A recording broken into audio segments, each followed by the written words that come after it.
Okay, y'all, come on in. Close the door behind you. We got some shit to talk about. The story time you all are about to listen to it's crazy. It's so crazy that I had to actually look it up to make sure it was a true story time. Now, in between the story, I am going to have to pause it and do commentary. This is because YouTube will strike your channel for reuse of content, but don't worry, I'm only going to keep it brief because I don't like pausing and stopping between story times. Check this out. Get ready with me while I tell you about my ex who was a serial killer. To preface, I'm 18 years old. We met when I was 17 and she was a 50-year-old police officer. We met online on TikTok when she found my account and followed me and started liking and commenting on all of my TikToks. I didn't think anything of it until she started heavily flirting with me in my comment section, and so I ended up going to look on her account and saw that she was a police officer. It went a while until we ended up actually interacting with each other when she DM'd me one day and did the little waving thing. And we talked for a little while over in our TikTok DMs. And long story short, we talked for a couple of days before I ended up giving her my number. And we started texting and calling from there. She seemed pretty normal for like a 50-year-old, but granted, she shouldn't have been talking to me at the time. Nothing is normal about a 50-year-old woman flirting with a 17-year-old child. She shouldn't have been talking to me at the time. I told her I was 18 at first before telling her a couple of days later that I was actually 17, and she wasn't fazed. She continued talking to me, and our relationship kind of kickstarted there. It went very, very fast. Like, it was almost immediate that she had kind of put her claim down on me for the most part. She would always talk about wanting to come see me, and she lived in Miami and I live in Atlanta, so we were talking long distance. She would always talk about how she wanted to see me, how she wanted to come up, how she was so excited to have met me, and she was already falling in love with me because I was so smart and so beautiful and all the groomy things. And I'm pretty smart, so I knew what was going on, but I was just entertaining it for, I guess, my own enjoyment. But it started to intensify really, really, really fast.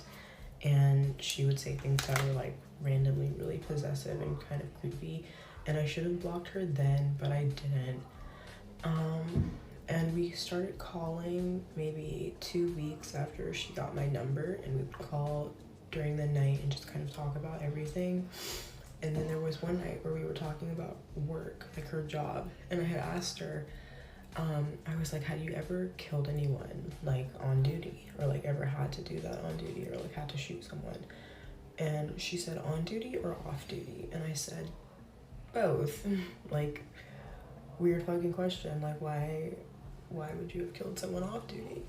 And she started telling me about it. She told me that she had killed someone the very first time when she was 15 years old because she was in a gang. She had been in a gang since she was 13.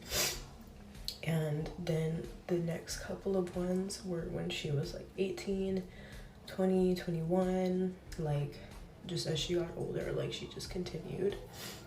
At this point, I definitely should have left, but I'm a curious person, and if someone is admitting to have murdered people, I want to know more.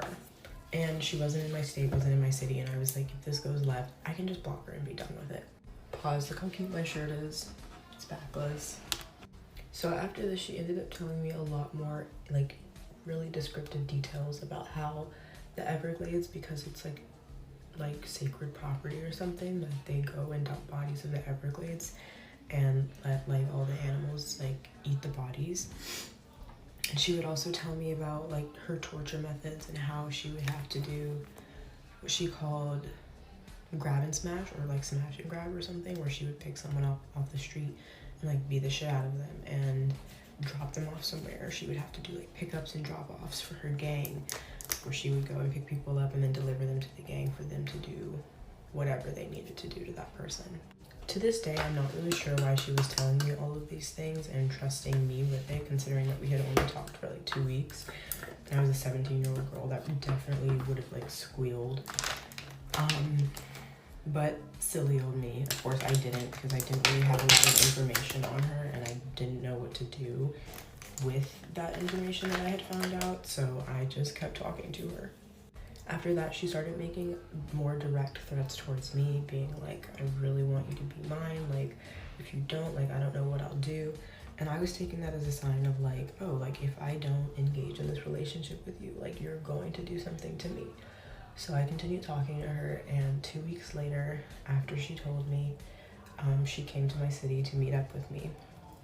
And I was petrified, but I felt like I couldn't say no because she had pushed for it for like days and days and was being really aggressive towards me if I didn't. So she flew up and stayed in a hotel, and I met up with her, and inevitably we did what people do in relationships. After that time in the hotel, she basically declared that I was her girlfriend and that I wasn't going to go anywhere, or else she would do terrible things to me and my family. And later on throughout our relationship lasted about like maybe 10 months. She started to, So after that, she started coming up to see me more. So she would come up to Atlanta maybe like twice a month. And she would stay for a weekend or a couple of days, and we would see each other during that. During a couple of those stays, she had pulled a knife on me, pulled a gun on me, but also promised that she would never do anything to hurt me, promised that I was her number one, her only one, her soulmate, her all of the things. And I felt pretty stuck. I didn't really know what to do. I felt like if I left, that would be like her breaking point.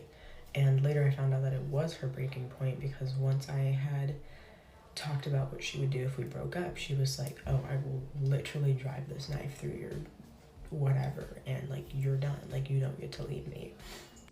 After a while, she gifted me a necklace that was a chain with a cross on it that she told me if I ever took off that she would kill me. And she would send me all sorts of gifts and presents and money, and also a lot of drugs. I started cocaine because of her. She would send me cocaine in the mail, and she would send it to me, peer pressure me into doing it. She would give me all sorts of things to try, and she was a really heavy addict and a really heavy drinker. She did heroin, cocaine, she drank constantly, so she was always in an aggressive mood. About 6 months in, she told me that she wanted to marry me. Mind you, she was already married to another woman and had 4 kids of her own, 2 of which were under the age of 5. But she told me that she was going to divorce her wife and that we were going to have kids together, and that on my 18th birthday, I was going to go to Miami to live with her and get married. Somewhere in between this, she started to grow a lot of resentment for my mom, because my mom was obviously keeping me from like being with her full time, being with her a lot, talking to her all the time. So she told me about how she planned to kill my mom, and what she was gonna do, how she was gonna plan it, how she was gonna like break into the house and like all sorts of things. And by that point, she knew where I lived, she knew all of my family's information, and I was super worried.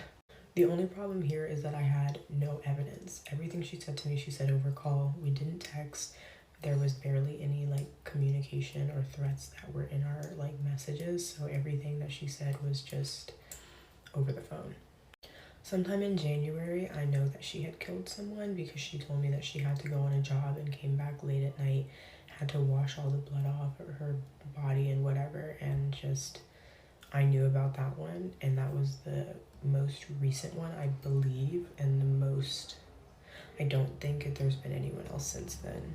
Fast forward to my 18th birthday, she bought me a car, she bought me a ring, she was pretty much ready to go, and I had my flight booked by her. And I got to the airport, made it to the airport, and I was about to get on the flight when my mom found out everything and came to stop me. But before that, I had already put in my phone a statement saying my name, my age, my location, and her name, her age, her location, where she worked. And I clipped every single piece of evidence that I had, all of our sex tapes, everything into a big folder, and I left it where my mom could find it.